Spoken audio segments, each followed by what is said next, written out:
Okay, fam, we're doing a recap of the specialties. We're gonna do Peds, we're gonna do mental health, and we're gonna do OB. That is the order I took them in.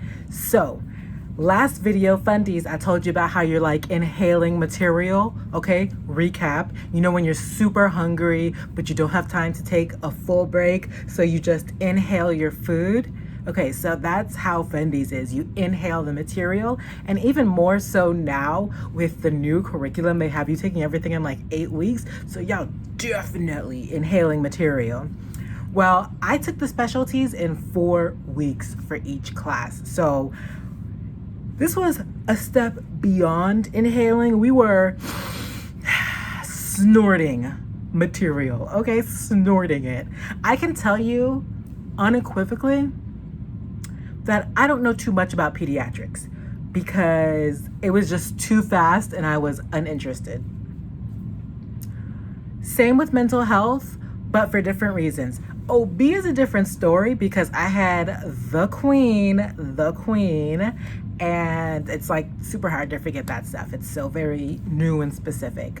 So let's start with pediatrics. Pediatrics, again, I took it in 4 weeks. I took it in May, June, July. I took it in May. Professor was okay. She didn't do a lot of teaching, mainly because it's a 4-week class and, really. But she did everything in her power to get us to pass. This class is rote memorization, okay? Honestly, it feels like, besides pharm, one of the most memorization heavy classes in the entire program. It's insane. Reason being, when you take med-surg, pediatric is like med-surg for kiddies, okay? For kiddos. But when you take regular med-surg, you're learning one set of vitals. You're learning how things affect adults in general. But in pediatrics, you're learning vitals for 5 different sets for 5 different age ranges.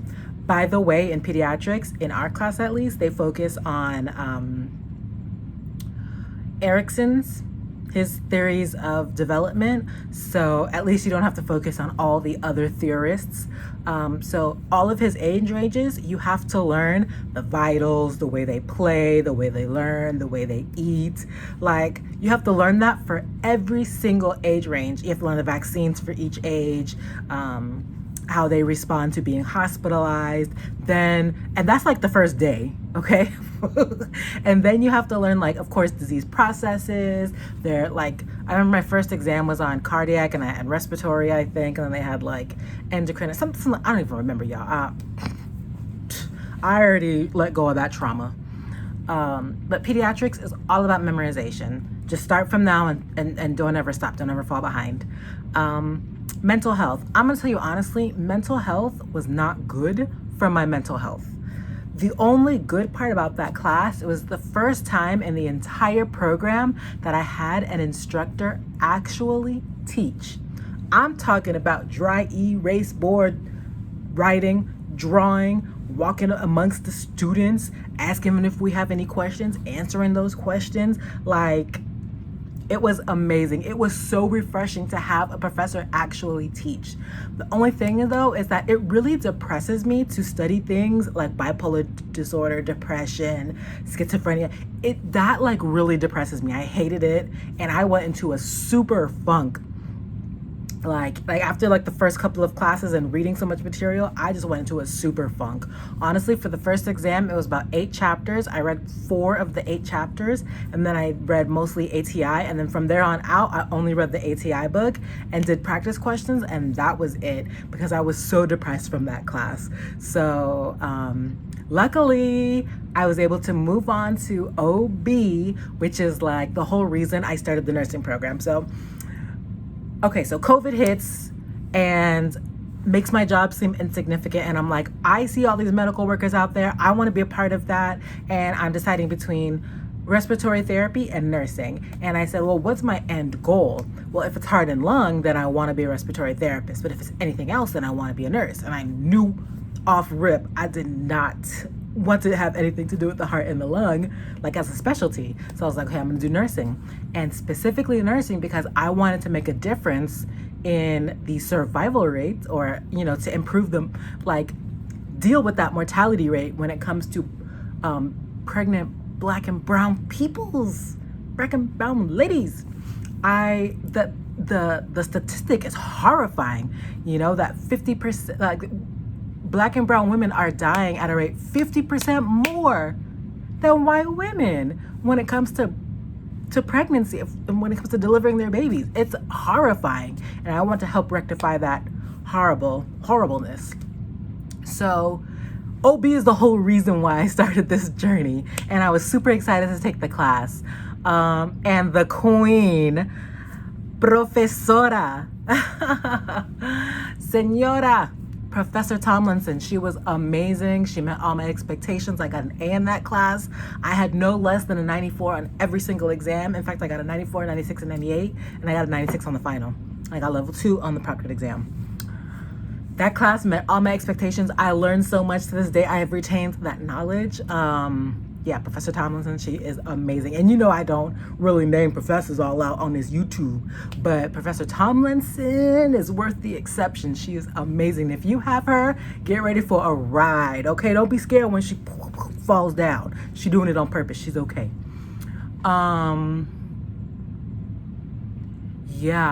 OB, you need to hang, especially if you have Tomlinson, you need to hang on every word that your professor says, because everything that she says, literally, she doesn't say not one thing in vain. Everything that Tomlinson says is on the exam, and the way that she said it, it's on the exam. In fact, she also gives you like these recorded lectures, which is exactly what she said in lecture, but hearing it for a second time really solidifies the information in your cranium. If you pay attention in class and write them notes and review them notes and then go watch the PowerPoints, not the PowerPoints, the lectures that she gives you, and you improve your notes with it, and you will be in an excellent place. Because I promise you, aside from listening to her recordings after class, I didn't do anything else. I didn't read no book. I didn't review any PowerPoints. All I did was pay attention in class and pay attention to those recorded lectures, and I got an A in the class, okay? I think you also have to have an aptitude for that subject. It does help that when I was pregnant, I did a lot of research and I focused on reputable websites. So I had a lot of knowledge about this subject. So that's all part of it. It's all part of it. And because I was scared to death about the Black mortality rate, I knew about all of the like morbidities and things to watch out for, like preeclampsia and things like that, and gestational diabetes and whatnot. I had already known about that. So but OB is a fun class. Even if you're a guy, that's a fun class, in my opinion, an easy class.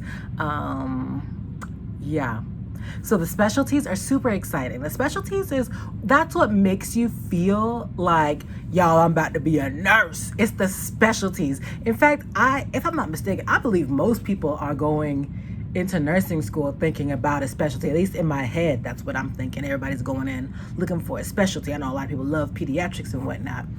I myself am somewhere between ER and OB.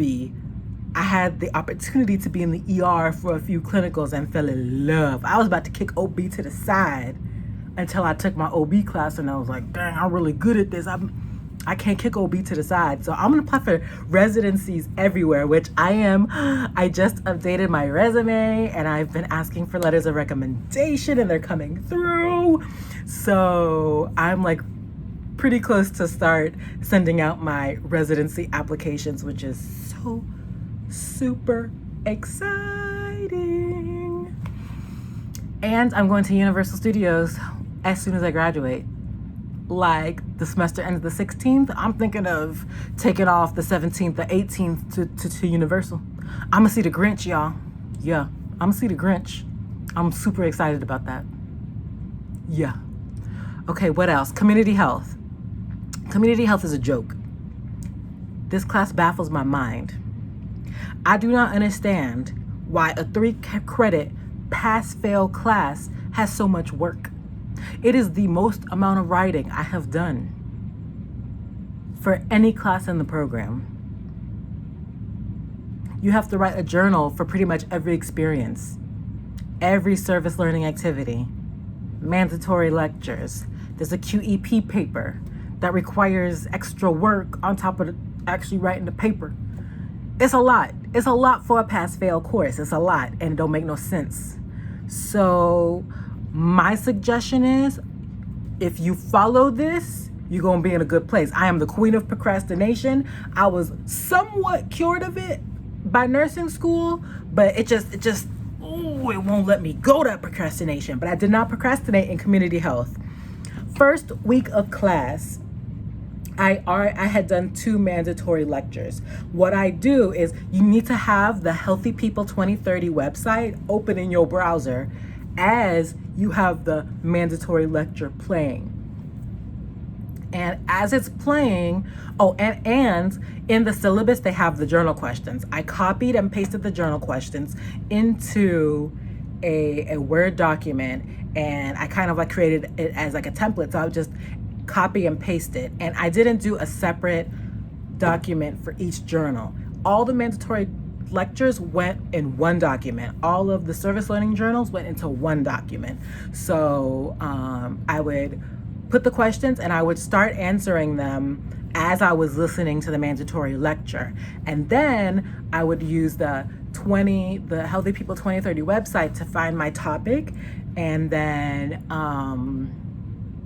I would use the syllabus, because you have to pull up the syllabus too. It asks about how does this meet a learning outcome or something like that. And you have to correlate the lecture to the outcome. So once I finished my journal, I was done listening to the lecture. Okay? It didn't matter if I finished that journal in 5 minutes, 30 minutes. I was done listening to the lecture. I banged out the mandatory lectures in like 2 weeks. I did like a journal every other day, every few days, But like, I think I did 2 the first week and like 3 the second week, and I was done and I submitted it. The service learning. If your professor allows it, just go on and do it all at the same place and do it as soon as possible. Get it done quickly.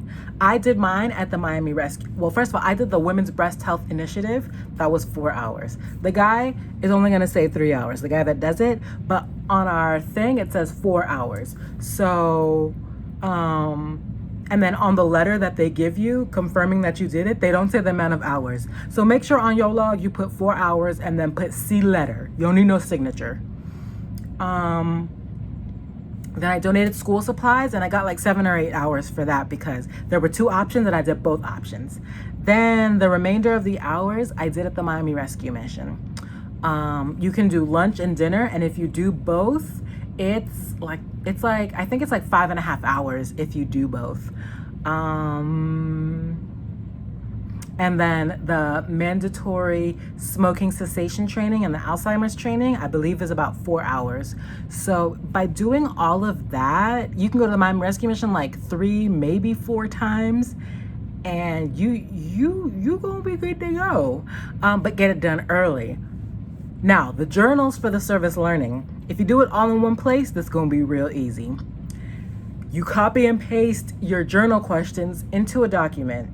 You can automatically do all of the, even before you go to the place, you can automatically do all of the questions, except for like something like how does what you do apply to, like how did your volunteering, how is that going to affect like your future nursing career? It's something like that. But you can answer all the other questions, like a healthy people topic, Miami Rescue Mission. It has everything to do with food security, with housing security, with education. You can choose any one of those. You can do the learning outcome from the syllabus. It's easy. And then the question where it asks how does it, after you go the first time, you just reword that and boom, you got journals. You can do all them journals in like one time. And then after you actually do the service, you update the date and that's it. Y'all, work smarter, not harder, okay? I really hope this helped you out. Don't let the boring classes, the work for no reason classes get you down. Okay, I am here for you. I'm rooting for all of y'all that are submitting applications. I'm rooting for all of y'all in your first semester. And if you haven't already, join our Facebook group. And if you're not subscribed, I don't know what the HE double hockey sticks you are doing with your life. subscribe. Bye.